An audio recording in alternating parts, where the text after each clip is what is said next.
আসসালামু আলাইকুম রহমতুল্লাহি বরকাতুহ। আমাদের বাংলাদেশের মানুষ 5ই অগাস্টের পরে আমরা সবাই নিজ নিজ ক্রেডিট নেওয়ার জন্য প্রতিযোগিতা চালাচ্ছি, অথচ একবারও আমরা প্রপারভাবে মন মানসিকতা স্থির রেখে কখনো চিন্তা করি নাই যে 5ই অগাস্টের আগে যারা নিহত হয়ে গিয়েছে তাদের তাজা প্রাণ দেশের স্বার্থে বিলীন করে দিয়েছে, এদের কথা আমরা চিন্তা করিনি। হ্যাঁ, প্রকাশ্যে জনসম্মুখে যা বলার বলি, কিন্তু আসলে মন থেকে কখনো তাদের জন্য কি কষ্ট অনুভব করেছেন? করেন। যদি করেন তাহলে নিজেকে ক্রেডিটে নিজেকে কখনো পদার্পণ করতেন না। বাংলাদেশের মানুষের অবস্থাটা দেখেন, অসংখ্য মানুষ যে আমরাই স্বাধীন করেছি, মাস্টার মাইন্ড আমরাই। এভাবে আমাদের মন মানসিকতা এমনভাবে মানুষের কাছে প্রকাশ করি যেন আমরাই দেশটাকে স্বাধীন করেছি।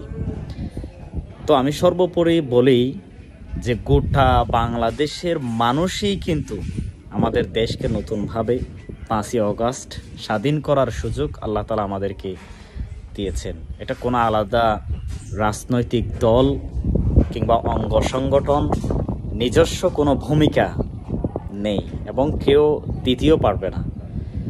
একেবারে নিম্ন শ্রেণীর মানুষ থেকে শুরু করে হাই লেভেলের মানুষ পর্যন্ত প্রতিটি ক্যাটাগরির মানুষই এটার সাথে সম্পৃক্ত।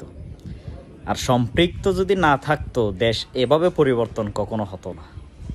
সুতরাং আমরা ক্রেডিট নেওয়া বাদ দেন। যারা শহীদ হয়ে গিয়েছেন, নিহত হয়ে গিয়েছেন, অসংখ্য মানুষ এখনও বিছানায় পড়ে আছে, তাদের জন্য আমরা দোয়া করব, আল্লাহ তাআলা তাদেরকে যেন পরিপূর্ণ সুস্থতার নেয়ামত দান করে। আরেকটি বিষয় এটাও আমি মাঝে মাঝে ভাবি যে শেখ হাসিনা যদি এখন আসে এবং নতুনভাবে যদি ক্ষমতা যদি হাতে নেই, সে যখন আবার আগের মতো গণহারে গ্রেফতার করা শুরু করে দেয়, মামলা দেওয়া শুরু করে দেয়, এভাবে যদি আক্রমণ চালায়, আমার মনে হয় যারা এখন ক্রেডিট নিচ্ছে তারাই সর্বপ্রথম বলবে আমরা এটার সাথে জড়িত ছিলাম না। এখন আমরা প্রুফ দেখানোর জন্য, মানুষকে প্রমাণ দেওয়ার জন্য যে আমরা দেশ স্বাধীন করেছি এটার প্রমাণ মানুষের কাছে দেখাই, যে এই যে আন্দোলন দেখো, এটা আমরা করেছি, প্রমাণ দেখাই। যখন শেখ হাসিনা আবার আসবে কিংবা আসে, এক্সাম্পল দিচ্ছি এটা, তখন প্রমাণ খুঁজবে কিভাবে নির্দোষ, কিভাবে সে সম্পৃক্ত ছিল না, এটাই তারা প্রুফ দেখানোর জন্য উঠে পড়ে লাগবে। এখন ক্রেডিট নেওয়ার জন্য প্রমাণ খুঁজতেছে জড়িত হওয়ার কোনো ভিডিও ফুটেজ, তখন জড়িত যে না ওইটার প্রমাণ করার জন্য প্রুফ খুঁজবে। এটাই আমাদের দেশের মানুষের স্বভাব।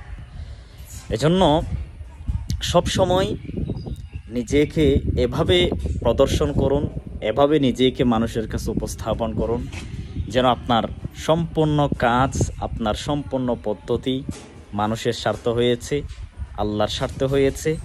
নিজেকে যোগ্যতা, নিজেকে এভাবে মানুষের কাছে প্রমাণ করবেন না যে মানুষ আপনাকে নিয়ে সমালোচনা করে, যে মানুষ আপনার দিকে তাকিয়ে হাসি ঠাট্টা বিদ্রুপ এরকম করে। এজন্য আমরা প্রতিটি কাজ, প্রতিটি চিন্তা চেতনা আল্লাহর জন্য করব। আল্লাহ রব্বুল আলামিন যেন আমাদেরকে আরও সুরক্ষিত রাখে, দেশকে আরও যেন শান্ত রাখে, সেই দোয়া আল্লাহর কাছে কামনা করব।